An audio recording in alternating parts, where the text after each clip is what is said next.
हई गिरि नंदिति नंदिति मेदिनी विश्व विनोदिनी नंदनुते गिरिवर विंद शिरोधिनी वासिनी विष्णु विलासिनी जिष्णुते भगवती है सिति कंठ कुटुंबिनी भूरि कुटुंबिनी भूति कृते जय जय हे महिषासुर मर्दिनी रम्य कपर्दिनी शैल सुते।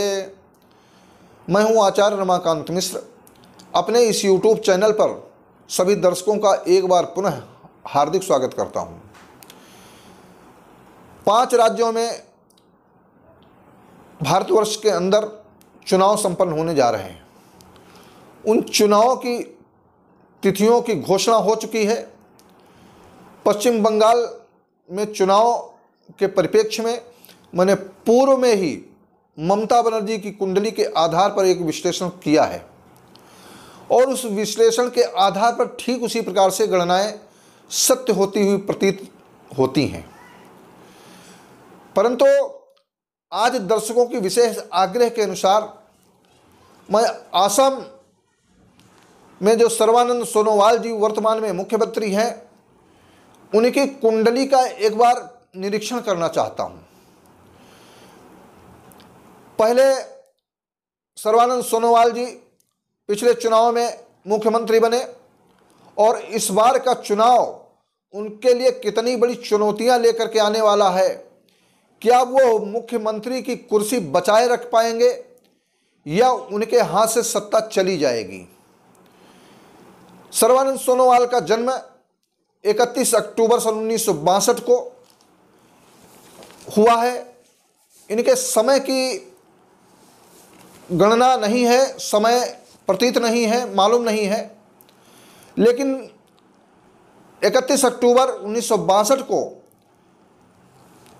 वृश्चिक राशि में इनका जन्म हुआ है। उस समय वृश्चिक राशि में चंद्रमा के साथ में शुक्र की युति है। शुक्र भोग विलासिता का प्रतीक है और जो इनका शुक्र जो ग्रह है वो लग्न में ही बैठा हुआ है।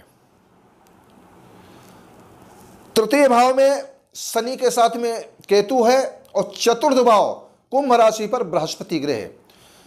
चतुर्थ भाव में बृहस्पति जनता का स्थान होता है, जनता की सेवा का स्थान होता है और दशम भाव जो कर्म का कारक ग्रह सूर्य है वो नीच का होकर द्वादश भाव में बैठा है और द्वादश भाव में बैठ करके यह सप्तम दृष्टि से षष्ठम भाव को चंद्र कुंडली के आधार पर षष्ठम भाव को देखता है। वहां पर शत्रुहंता योग बनता है।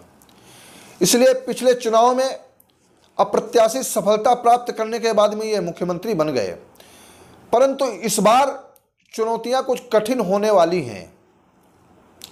साथ ही साथ मैं ये भी बताना चाहता हूं कि 3 चरणों में आसाम में चुनाव होंगे, 27 मार्च, 1 अप्रैल और 6 अप्रैल को। परंतु जब इनका जन्म हुआ था तो जन्म के आधार पर वृश्चिक राशि है, नीच का चंद्रमा लग्न में बैठ करके जो भाग्येश है और भाग्येश जब लग्न में बैठता है वो लग्न की ताकत को बढ़ाता है।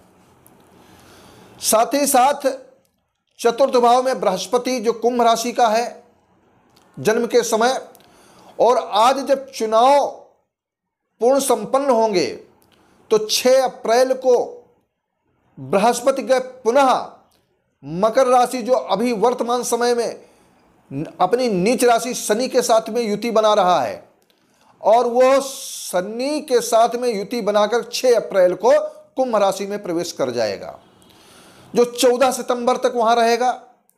और इस बीच में चुनाव के परिणामों की घोषणा होगी 2 मई को।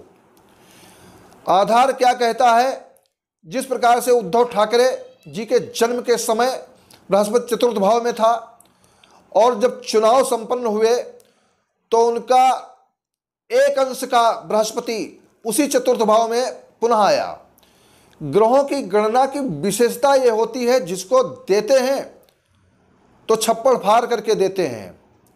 आज सर्बानंद सोनोवाल की कुंडली का मैं विश्लेषण जो कर रहा हूं, यद्यपि उनकी सूर्य कुंडली सुदर्शन चक्र विधा के आधार पर चंद्र कुंडली और सूर्य कुंडली,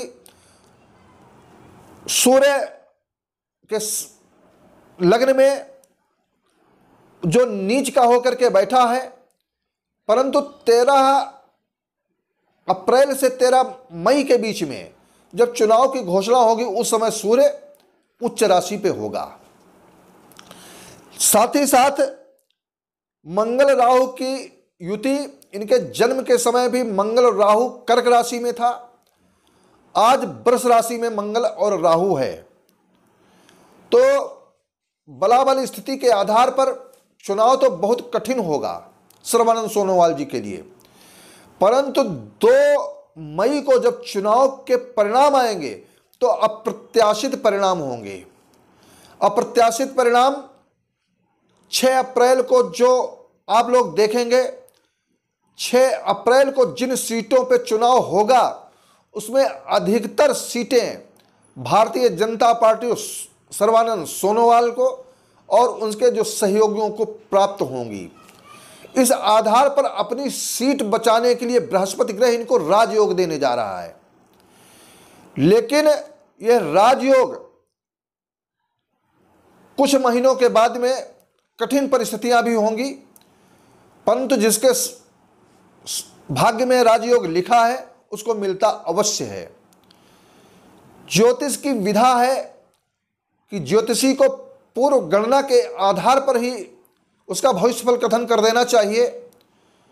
मैं किसी टीवी न्यूज या अभी उनके सारे सर्वे आएंगे उस आधार पर कोई अपना कथन नहीं करना चाहता।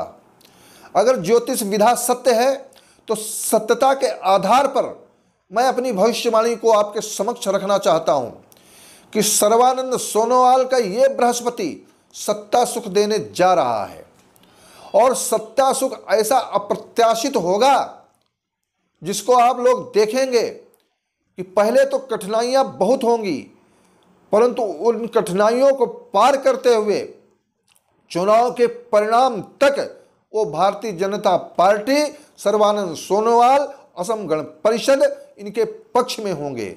यह मेरा एक ज्योतिषी विश्लेषण है।